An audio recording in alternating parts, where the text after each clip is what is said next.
Selamat pagi anak-anak ibu. Pagi hari ini kita bersyukur kalau kita boleh kembali diberikan Tuhan kesehatan, diberikan Tuhan kehidupan, dan pagi hari ini kita akan belajar kembali, dan ibu percaya anak-anak ibu masih tetap semangat belajar sekalipun belajarnya di rumah masing-masing. Dan mari siapkan Alkitabnya, siapkan bukunya, siapkan semua alat tulisnya supaya kita memulai pelajaran kita. Baiklah anak-anak ibu, kita akan memulai pelajaran kita hari ini. Namun sebelum kita memulai pembelajaran kita mau terlebih dahulu berdoa. Sebelum kita berdoa, mari kita bernyanyi bersama-sama dari Kidung Jemaat nomor 366, Betapa Kita Tidak Bersyukur.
Ya, anak-anak ibu, kita akan berdoa. Mari semua lipat tangannya, tutup matanya, tundukkan kepala, kita bersatu di dalam doa. Tuhan Yesus yang baik, kami bersyukur pada saat ini kembali boleh menikmati kebaikan dan kemurahan Tuhan. Dan hari ini kami mau memulai pelajaran kami. Tuhan menolong, memberkati anak-anak-Mu, setiap mereka yang sudah mempersiapkan diri di dalam belajar bersama-sama. Terima kasih Tuhan, di dalam nama Yesus Kristus kami berdoa bersyukur. Amin. Baik anak ibu, hari ini kita akan belajar mengenal iklim negeri kita, Indonesia. Indonesia adalah negeri yang kaya dan subur.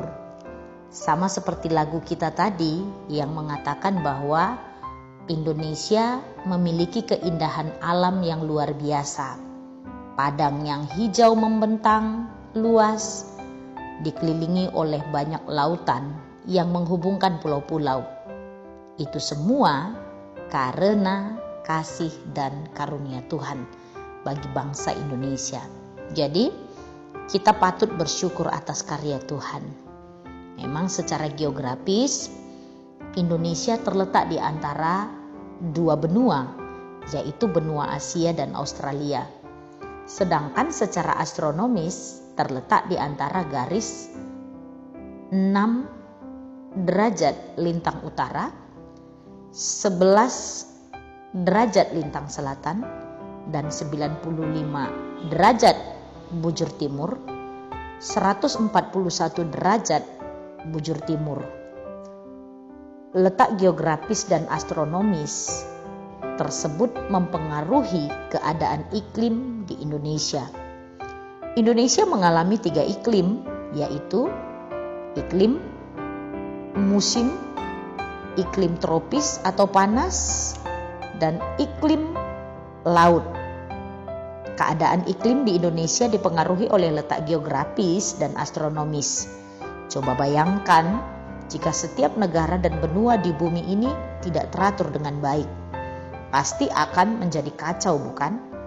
Namun itulah kemahakuasaan Tuhan Sang Pencipta.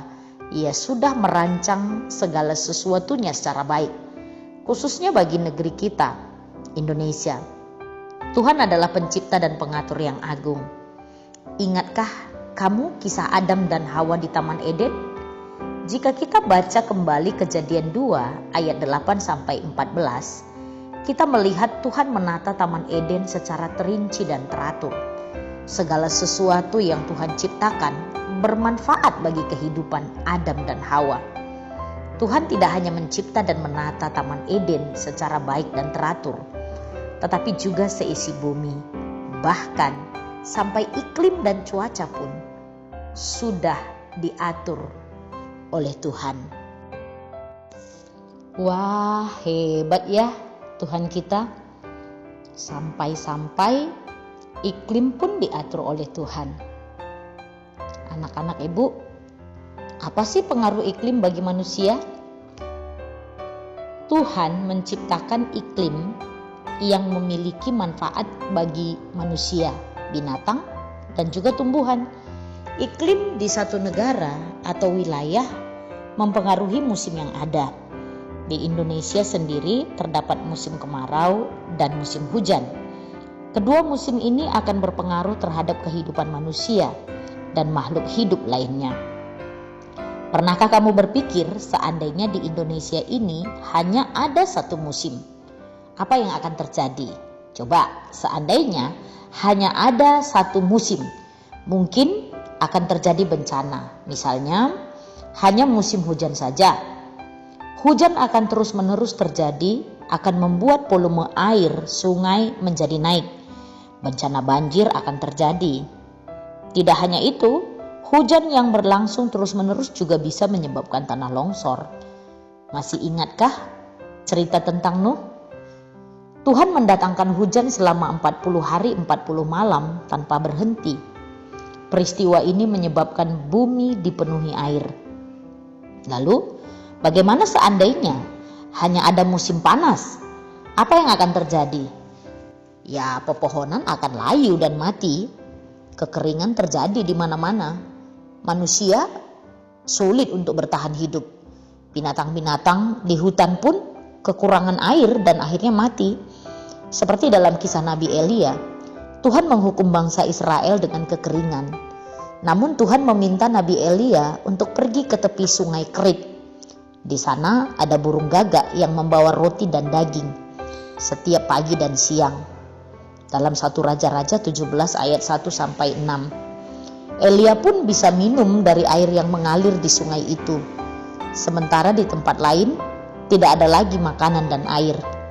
Kekeringan yang dialami bangsa Israel merupakan bentuk hukuman Tuhan. Mereka telah menyakiti hatinya berulang kali. Akan tetapi, Tuhan tidak membiarkan umat Israel mengalami penghukuman berlarut-larut. Tuhan telah mengatur segala sesuatunya dengan baik, termasuk mengatur semua musim. Setiap musim terjadi secara bergantian sesuai dengan masanya. Melalui musim yang silih berganti, Tuhan memelihara seluruh makhluk ciptaannya. Wow, luar biasa Tuhan kita.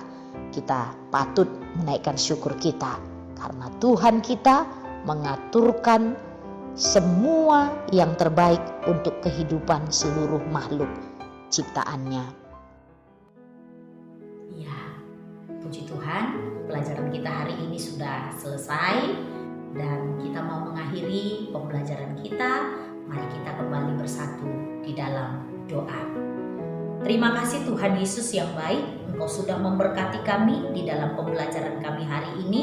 Dan biarlah Tuhan yang akan terus menolong dan memberkati hidup kami. Dan kami berdoa memohon belas kasihan-Mu supaya kami boleh kembali belajar di sekolah seperti biasa. Berkatilah kami, berkatilah bangsa kami. Terima kasih Tuhan. Di dalam nama Yesus Kristus kami berdoa dan mengucap syukur. Amin. Nah, hari ini pembelajaran kita sudah selesai dan jangan lupa jaga kesehatan, tetap berdoa, baca Alkitab, jadi anak-anak Tuhan yang selalu memuji dan memuliakan nama Tuhan. Dan sampai jumpa di lain hari. Tuhan Yesus memberkati. Shalom.